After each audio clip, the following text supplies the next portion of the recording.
So it's a weird time in the world right now, especially if you're someone who just graduated, whether that's from high school, whether that's from college. A lot of people got sort of snubbed from all those end of the year activities, whether it was prom and graduation, taking the photos, all that kind of fun stuff. A lot of people didn't get to do this year. And that isn't all that great. It kind of sucks, frankly, and my heart goes out to a lot of those people who were in that position.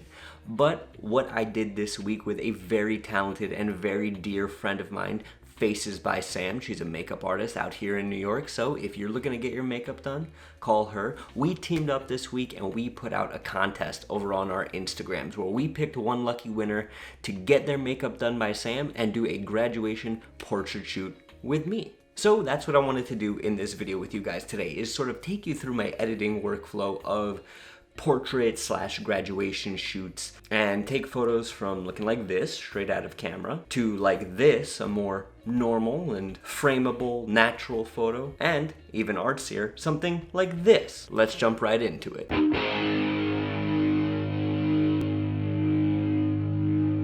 What's going on, everybody? My name is Bobby Kawecki and welcome back to another video. If you're new here, if this is your first time, hey, how are you? Welcome, good to see you. I do dope videos like this each and every week where I teach you guys photo stuff, video stuff, do some fun stuff, and we generally have a good time. So if you're new here, make sure you hit that subscribe button, hit that like button down below so you never miss out when a new video posts, because they go out each and every week. So like I said in the intro, I want to take you guys through my sort of editing and portrait workflow. I'll be working off Lightroom in the iPad today, like I did in a similar video of mine where I sort of edited more landscape photos. You guys can check that out over here someone, but I haven't really done portrait photos before, and I'm really excited to do that with you guys today. So enough of me yapping on, let's jump right into it. So here we are in Lightroom on the iPad, and I wanted to start out with your kind of classic graduation photo. Pretty standard pose. Really had a great time working with Melissa, our lovely contest winner. She was the model for this shoot, and we had a great time, and I think the pictures came out really great. So the first thing we're gonna do is edit this photo in a more natural kind of way. Your sort of standard, you see it on the fridge, you see it on the mantle, you give it to grandma and grandpa, they show all their friends. So that's what we're gonna do first. It's not gonna be too much of an artsy edit, but it's just gonna be little tweaks to bring out the natural niceness of the photo. So the first thing we're gonna do, obviously, is set our crop. Now, I always set it to 4:5 because in today's day and age, most people are posting on Instagram, and the Instagram ideal format to be cropped is 4:5. So once we've got our crop set, we're just gonna go start in over here on our light, and we're gonna slowly move down. So what we're gonna wanna do first is just adjust our exposure a little bit, bring that bad boy up to about there. Next, we're gonna move our contrast around some, let's say +6, maybe a little bit lower. There we go, beautiful. So that I think kind of adjusts the light and gets it right around where I want it to be. Next, I think the lighting was okay, but I definitely wanna bring down some of those highlights here. Okay, let's see here. Perfect. Next, I'm also going to want to bring up the shadows only because she has such a nice smile and there's a lot of vibrance in her eyes, especially with the nice color she has. So I definitely don't want anything really obscuring it that much. So let's set the shadows maybe a little bit darker. About there. Okay. Next thing, all we're going to want to do is super basic edit. Just sort of bring up the whites. Darker tones here. Perfect. I think in terms of the lighting properties, this is sitting in a pretty good place. Now we're going to move down to color, and we're just going to sort of play around with the vibrance. Now I did make a TikTok about this, about the difference in vibrance and saturation, and a good way to remember this is vibrance typically when you're editing a photo of a person only affects the skin tones, whereas saturation really brings up all the colors throughout the photo. Vibrance will really sort of only touch on the skin tones, and in that I just want to do it sort of lightly, not too much. Perfect. I like that. I like where that's sitting right now overall. Now we're going to go in and make some sort of final tweaks here, right? And we're going to do that with our selective edits. And the first thing we're going to want to do is we're going to want to just kind of smooth the skin out here. Now, that's not to say she has bad skin. It's not to say anything like that. It just gives it that professional quality. When you look at a portrait photo, there is just something that catches the eye a little bit more when there is that sort of smoothness that runs over the subject's face. It doesn't sort of detract from anything else. So what you're going to do is make a radial mask over the face with a pretty decent feather, and we're going to want to go to Effects, Texture, and we're going to want to bring the texture down substantially. I'd say about 90%, but again, this really depends on the subject. This really depends on you. So if we zoom in here, we see that if we go to the before, it's not a huge difference, but it's just sort of a gloss, a little bit of a smoothening over the subject's skin, and there we go. Next thing I want to do is I actually want to just sort of enhance, not enhance, but highlight her eye color, because she does have a really nice natural color palette to her eyes.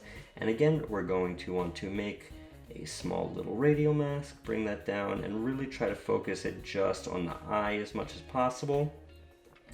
Next, we're going to want to go to color and maybe just saturate that about 28%. And we are going to make an identical mask on the other side here. That big. Okay. And there we go, a nice natural edit. Now there's one more thing I want to do with this photo, and it's a little bit of photo magic trickery. And again, we're going to go into our selective edits, and what we're going to do is we are going to want to place a radial mask around the subject entirely. Maybe make it a little bit smaller, just to highlight her face and most of where she's standing. So about there. And what we're going to want to then do is invert the mask. And what that is going to allow us to do is go to Light and lower the exposure just a touch of only the background. And what that's going to do is create separation from her to the background, right? Now we're going to go to our before and after. Now to me, this is a nice sort of natural edit, not too overdone. I really enjoy this photo. I hope she enjoys it as well. Personally, I think this is quite a frameable photo. And there you go. There's a nice natural edit to a photo. Now let's move on to something super artsy. All right, so here we are with a non-graduation photo, but from the same shoot. And this is one of my favorite photos that I've been able to do on a portrait shoot. I really love the way this came out. As we were walking down towards the little beach area where we did the shoot overall, we passed through like woods, branches, I don't know what you want to call it, but it gave us a really good opportunity to shoot. And I think the photos that we got to take with some of the trees, with some of the leaves, with some of the foliage came out really great. So this is going to be a much more artsy edit than the other one. So let's go to here. First thing we're going to want to do is I am going to put on, as just a sort of base to start, one of my presets. Now these are my presets, but it doesn't work all the way, right? Presets coming soon. So what I want to do from here is just start going in and tweaking, right? So what we're going to obviously want to do is definitely lower the highlights, lower the whites, just so we don't really lose any of the sort of overall shape and lines on her face. I don't want them to be too bright, right? Can also do then is just sort of bring up the shadows a little bit so we're not completely in the dark here. So what we're going to want to do once we have the lighting and the colors set in the video is start going through individually and applying selective edits to the parts of the photo that we want. Just like we did in the natural sort of graduation photo, here it's going to be a little bit more artistic, let's call it, right? So the first thing we're going to want to do, again, because this is a portrait, is we are going to want to create a sort of radial mask around the face here. Try to keep it as much as you can to the face so it doesn't go over the background. We're going to want to lower the texture there. Okay, already that's looking a little more portraity, right? Next thing we're going to want to do is we're going to want to create, again, 2 selective edits for the eyes here. Ooh, a little too big. We're going to put these right over the eyes. a little bit smaller. I'm gonna go to our color, bring up the saturation just slightly, about 26, and bring up the exposure ever so slightly, like 0.24.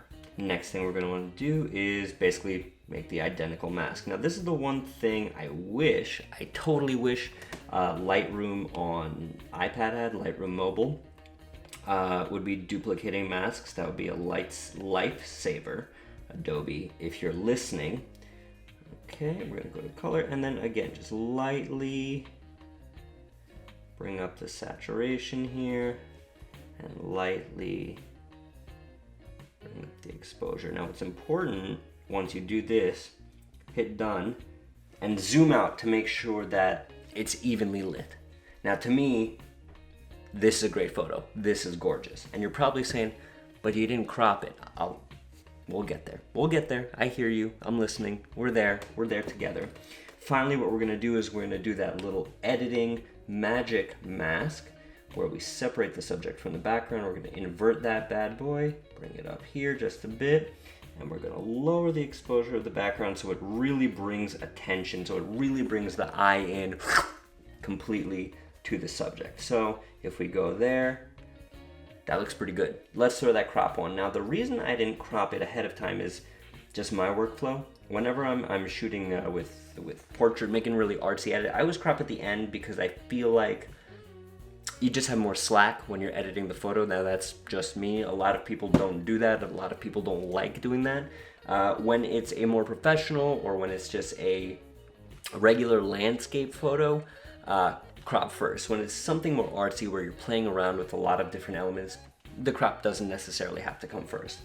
But for me, if we go here, if we go before, is a pretty great photo.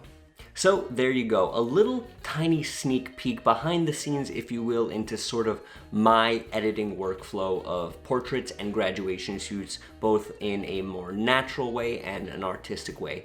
Which kind did you guys like better? Let me know in the comments below. And as always, until next time, take care of yourselves. I'll see y'all again real soon.